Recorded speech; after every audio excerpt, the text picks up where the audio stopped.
All right, everyone, we're joined by head coach Todd Golden. Coach, welcome back to San Francisco. Thank you. We will open it up with a statement from you, followed by questions. Yeah, it's great to be back in the Bay. Really proud of our program and our team to be able to find a way to make it to the Sweet 16. Great games last weekend against Norfolk State. I thought we showed a lot of grit in our win over UConn. I thought they played very well and had us in a bind late in the game, and we found a way to push through and get a big win in a big moment, and just really excited to compete against Maryland tomorrow. Cam Inman, Bay Area News Group. Hey, Todd. Hey. You go back 20 years ago, you were a freshman on St. Mary's bench, and then a few years later you were a senior starter, made the NCAAs both of those years. What do you remember, I guess, from those NCAA trips, how they may kind of set the foundation for where you are now? Those trips were a lot shorter than this one we're on right now. We lost in the first round of both those games, but it was incredible to be a part of kind of the beginning of the building of Coach Bennett's program at St. Mary's.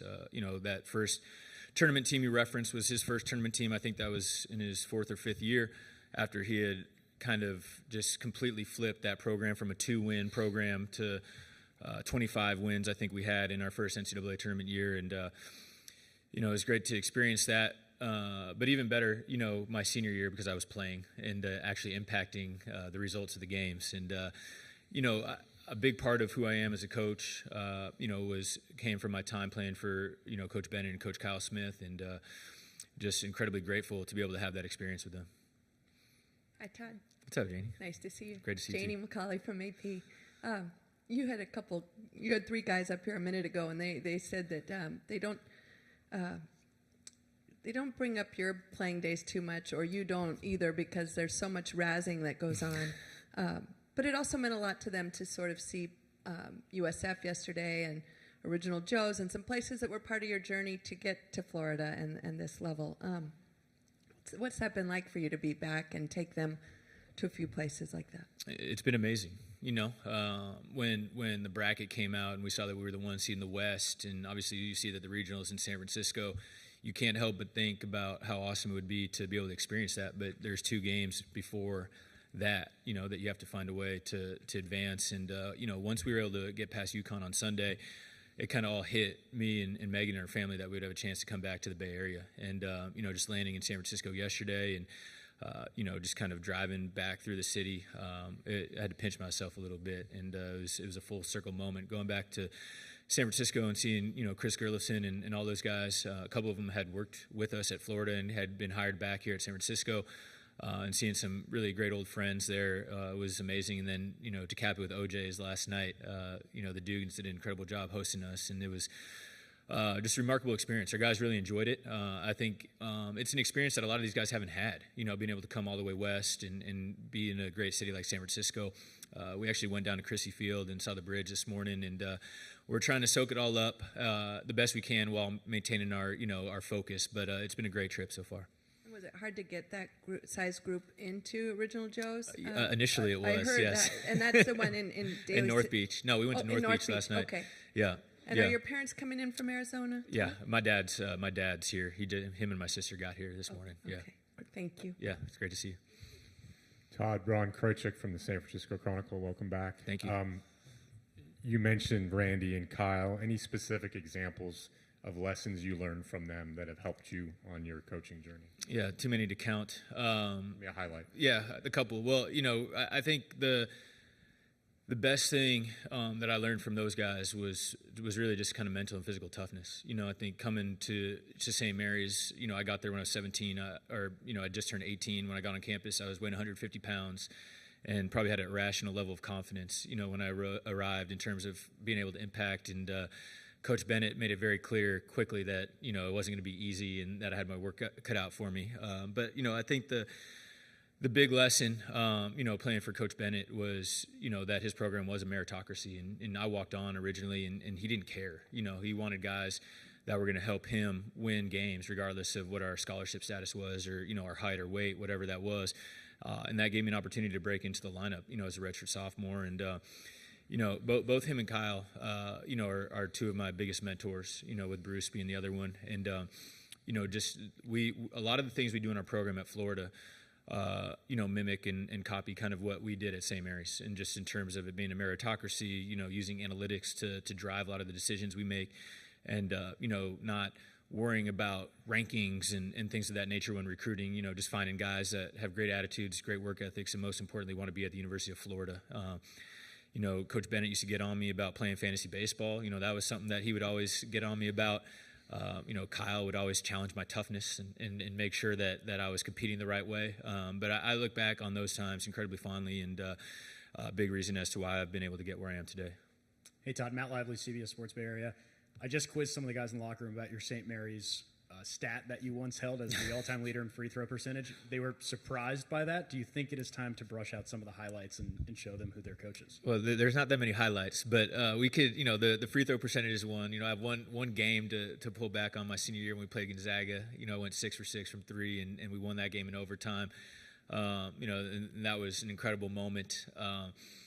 But, these guys know that I can shoot the ball a little bit, and I was kind of a one-trick pony, but I was a good decision maker, and I did my job, just being a good blender for the team, and when I feel like I have to keep them in check, sometimes I'll shoot against them and see if I can still beat them. But other than that, I can't move it all anymore, and I'm just fortunate to have really good players that can still do that.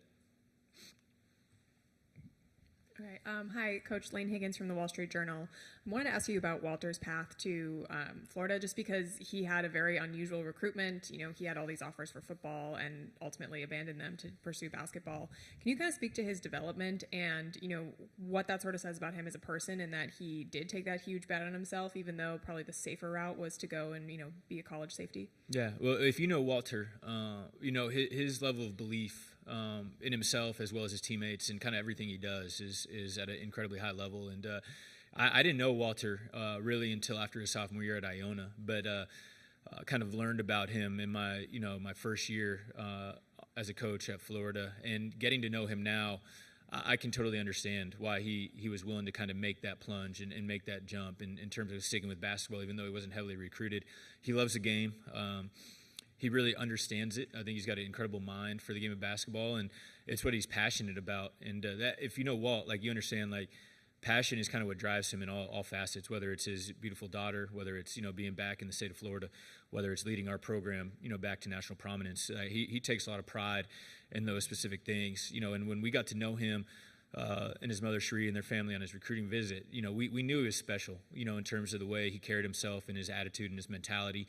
And, we've been the beneficiaries of having him in our program here for the past 2 years. And I think it's been a very mutually beneficial relationship. Florida's been great for him, allowing him to come home and play in front of his family, be a good family man, being able to live with his daughter and be a great father. And obviously, we've benefited a ton, at the University of Florida having him in our program. He's kind of clean swept all the AP, first team, All-America and things you can get across the board. In my humble estimation, he's been the best guard in America this year. And, it's been a great relationship, a great marriage. And I know both sides will look incredibly fondly back on, his time here and what he's been able to do for our program. Lindsay Schnell, The Athletic. I wanted to ask about Walter, too.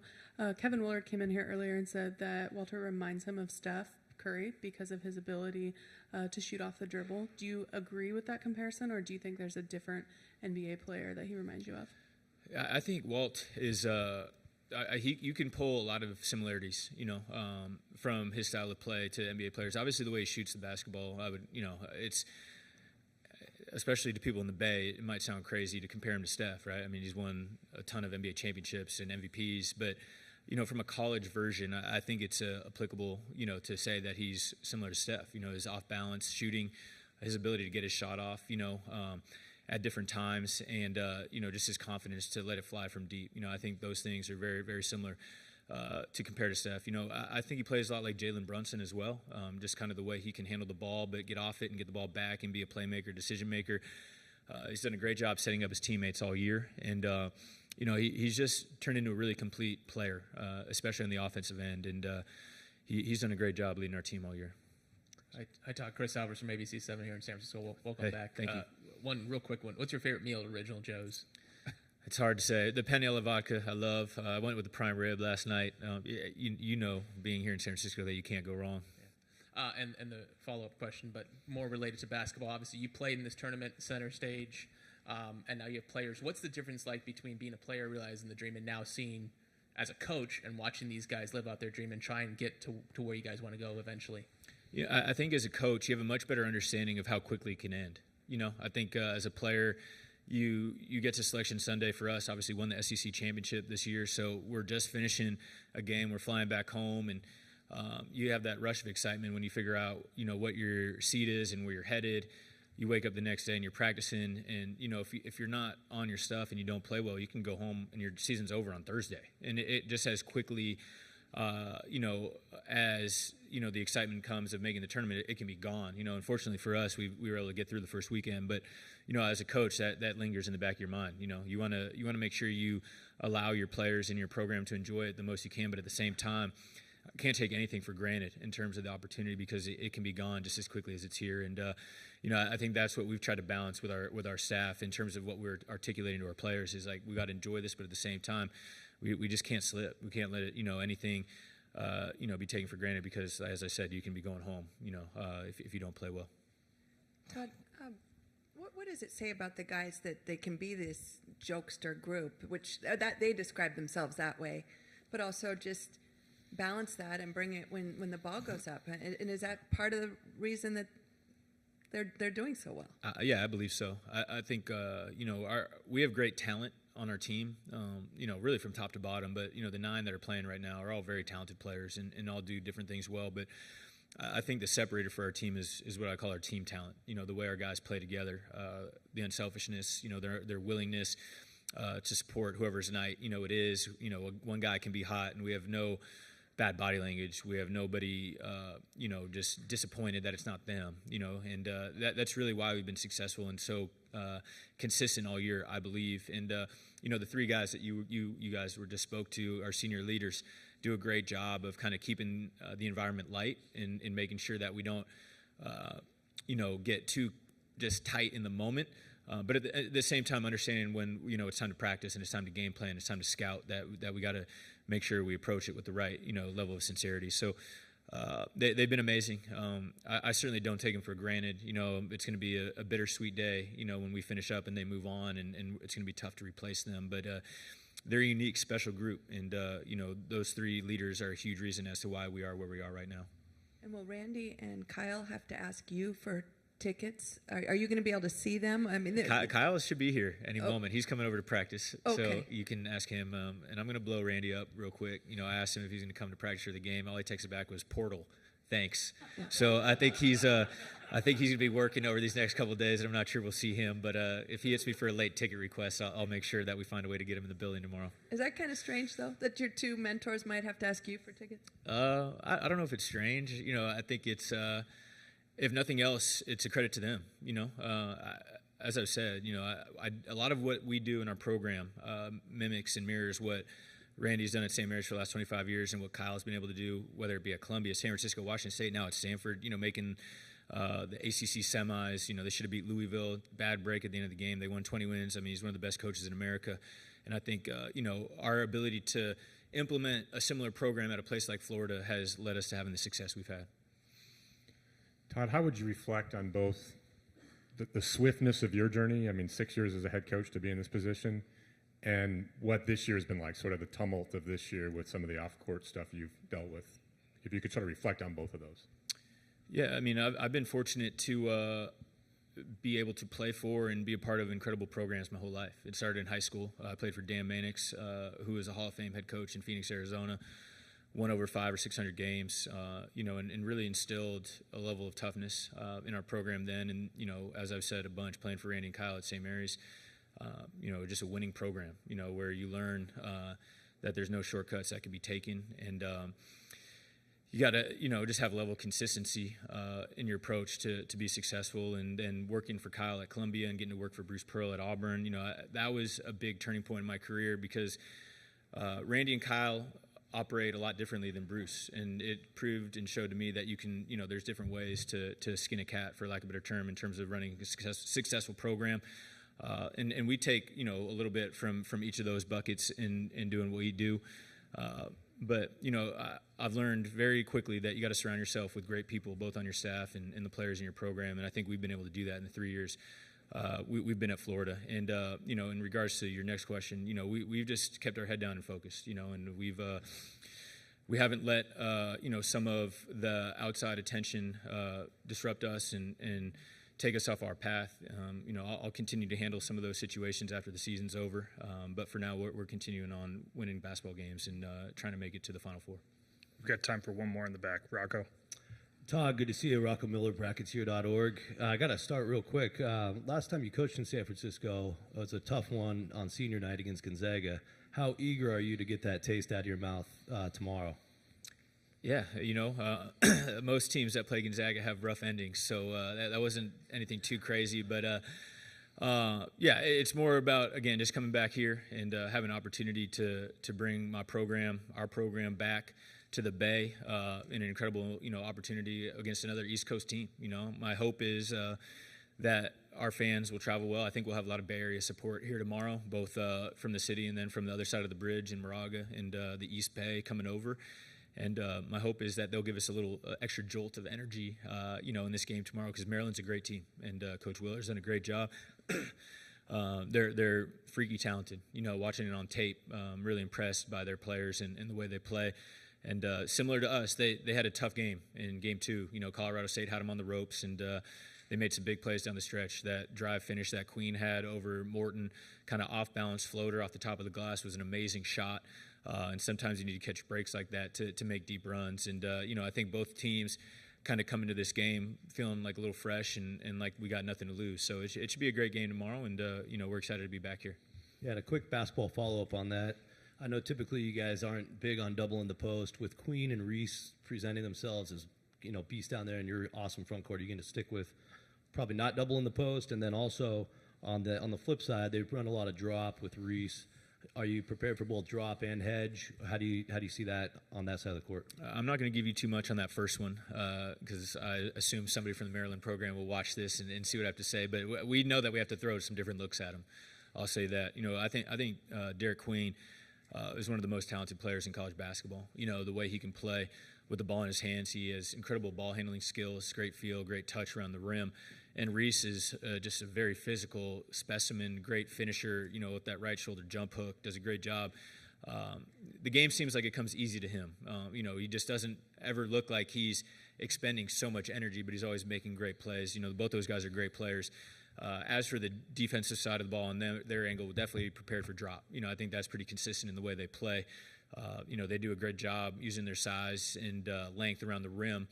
And, we got to be prepared for that. And we see that in our league a little bit. Alabama drops a little bit. I think even in our last game, UConn, at certain times they hard showed a little bit. They'll drop a little bit. But, yeah, we'll be prepared for their ball screen coverage for sure.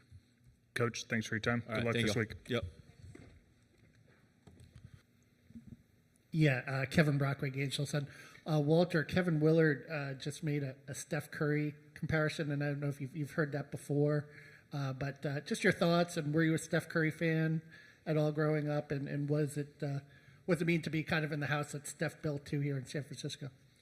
Yeah, it's great to be here. I don't know if I would compare myself to Steph, man. That's one of the greatest ever, if not the greatest point guard, changed the game, but, just thankful, to kind of be getting those comparisons and be compared to such a great player. Lindsay Schnell, The Athletic. I was also going to ask about that, but so I will ask Elijah and Will, what do you think about Walter being compared to Steph Curry? Accurate, or is there a different player that he reminds you of? Or should one of you have been compared to Steph Curry? I mean, he shoots the ball at a very high level, so I get the comparisons. I mean, we see him work out too, so we definitely can see it as well. Ron Krejcik from the San Francisco Chronicle. For any of you, I'm just curious of how Todd Golden has sort of shaped this team when you think about the imprint he's put on you guys and on this journey, and particularly as a young head coach. I mean, only 39 years old. How does that play into his interactions with you guys? Walter, you want to take it? I'll take it. With Coach definitely being young, he definitely connect with us a lot more. I think he kind of see our point of view on some things, and just the energy he bring, being a young guy, and just the chip that he got on his shoulder. People talk about him being young. I think it put another chip on his shoulder that he could do it at his age. Back row. Hi there. Lane Higgins from the Wall Street Journal. This is for Elijah and Will, but about Walter. I know Walter had a background playing football before he dropped that to do basketball. He's obviously been very physical on the court the way he plays. Do you see the football background come out at all in how he plays on the court? Yeah, most definitely. Walter's a physical guard. He shows his dominance every night, and I'm just proud to be his teammate.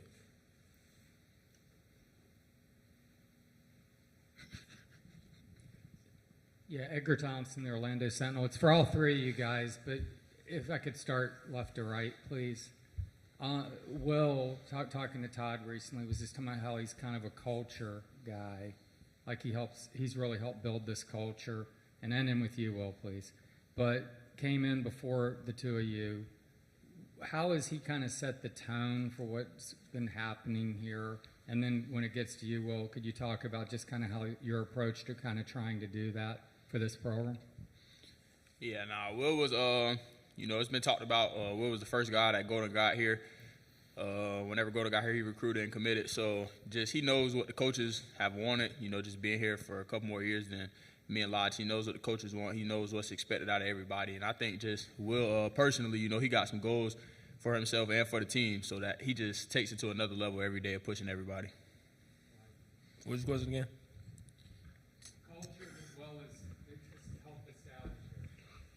Yeah, man, Will's an everyday guy.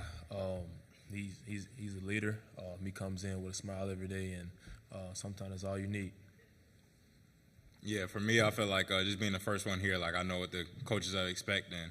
Me and Coach Golden came in with the same mentality, and that's trying to bring Florida back to that national relevance. So for me, just being an everyday guy, making sure guys know the standard that he wants guys at, and just trying to bring that edge every day so we can get to where we want to be.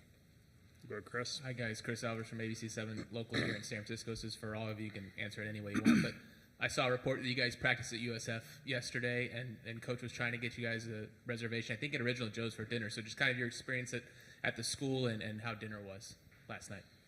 Yeah, it was good. Coach Golden being here, coaching at San Fran, so it was good to kind of get back on his old stomping grounds, get some shots up, and put some work in. And then Original Joe's last night. That's the name of it, right? Yeah, it was a great spot. Food was great, so I definitely enjoyed the experience. It's for everybody. Go ahead, bro. Yeah, like Walt said, it was definitely good to go back and get some work in at Coach Golden's old stomping grounds, and the restaurant was good as well. So yeah, I enjoyed being in San Francisco so far. And I agree with those guys. Bro, Lindsay. Lindsay Schnell, The Athletic. Walter, last year I was talking to Steph one time, and he was telling me that shooting off the dribble is the hardest shot in basketball, he thinks. Do you agree with that? And if so, can you tell us why it's so challenging? For sure. I think it's definitely hard. I think it's kind of hard, mixing in, the catch and shoot shots with the off the dribble shots, because they're kind of two different shots. Just a couple more things you got to do before you get to your shot pocket and things like that. So I definitely think it's hard. I agree with him. Cam Inman, Bay Area News Group. What was Coach Golden's message, either at practice today, whatever, in terms of how you guys are approaching these regionals, whether you're supposed to envision cutting down the nets or not? I would just say just having elite focus, one game at a time, not trying to look too forward or anything, but knowing you got to win the first game to get to the next. So for us, we're just trying to focus on one game at a time and just staying locked in. Janie? Hi, guys. Janie McCauley from Associated Press. A handful of us in here actually covered your coach when he was playing at St. Mary's College. We're old enough to have seen him play. But what was it like to sort of see some of the places that were part of his journey? So much is made about how he's such a young coach and coaching at this level, but to sort of have a glimpse of his path and what did that mean, and what do you sense that it meant to him to be able to share that with you guys? Yeah, him being on a few different stops, obviously all of us, we came from different schools also, so we didn't see multiple things. I think one of his main messages with that is to be thankful of what we got here at the University of Florida, be thankful for the opportunity, the privilege it is to be able to play here, don't take it for granted. So I think that's been one of the main messages, especially with a few places he's been. Yeah, I agree with what Walt said. It's definitely the same thing. What were your observations, I guess, Will, of what it meant to him to bring you back there? Yeah. Good. It definitely meant a lot, just with that being a part of him getting to the University of Florida, which is why it's so special to go out there and work out and just see him back in his old element. So it was definitely special for him. Yeah, it was great. He had a bunch of smiles on his face. His energy was great as well. And it's always good to go back home. So, yeah. Go to Ron. Ron Kreutzler from the San Francisco Chronicle. Just kind of following up on Janie's question, Will or any of you, or Walter, excuse me. Does Todd talk much about his playing days? Do you know much about what he was like as a player? And I'm curious if that dynamic comes up at all. I think he tried to stay away from like talking about his playing days a little bit, just because how much we joke around. So we have a couple jokes, and we don't talk about it too much. But we definitely know that coach was a good player, though. Nah. Go to Kevin. Yeah, Kevin Brockway, Gainesville Sun. For any of the players, it's just the experience of the UConn game of having a hard game, having to come back from down 6 in the second half. How do you think that's going to help you guys going forward? It's going to help us a lot. Just having to be in that dog fight. It was a hard game, a high scoring game at that, and that's what March is about. Just finding out ways to win. Lindsay.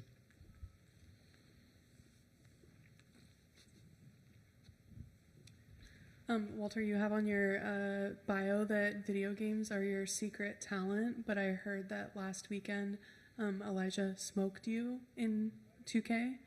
Can you? I was sent that quote by another reporter. That was cap. Yeah, that's cap for sure. I don't even play games. But 2K, I can't get them either. Oh, well, I was just going to ask if you could set the record straight on who the best 2K player is on the team. Oh, by far and away me. Like, there's no doubt about it. I've given up video games a little bit this past month to lock in on this run. But we played, I will say, Kondo beat me, Alex Condon. He beat me in 2K last week. But the input lag on the TV was going on. I'm a PlayStation player who was on the Xbox, so I got a couple of excuses. I'm going to get them back soon, though. Hey guys, Rocco Miller, Bracketeer.org. Welcome to the Bay. Good to see you out here. I've gone down there and seen you a few times. Elijah Martin, you were with Florida Atlantic, obviously, in the Final Four. Good enough team to win the whole title, lose on a heartbreaker that year. You're the guy with the Final Four experience on the team. How much does that get brought up in the locker room or with these guys just to get that extra motivation in the hard times? We talk about it sometimes, not a lot though, because it was obviously in the past. But it's definitely something that's worth been talking about. But we're just worried about this year. We're trying to stay locked in the moment and take game by game. And when we get there, we'll get there. You guys, going back to the jokes that you have with Coach Golden, did you say that you don't dare bring up his playing days, or he doesn't dare bring it up because he knows you guys will give him some razzing, or what? Clear that up a little bit, would you please? Just what you meant there.